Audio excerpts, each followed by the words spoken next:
Hi everyone, in front of me I've got ULEFONE Armor X12 and let me share with you how to change the screen timeout on this device.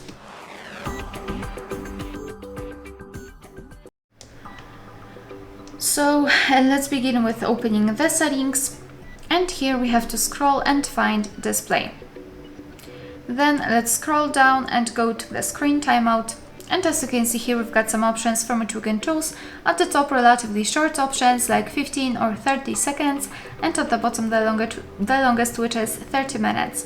So all you have to do is to simply tap on the option you'd like to use. I'll choose 10 minutes, and after getting back, you can see that it is notified right here, which means that from now on, after 10 minutes of inactivity, this device will black out.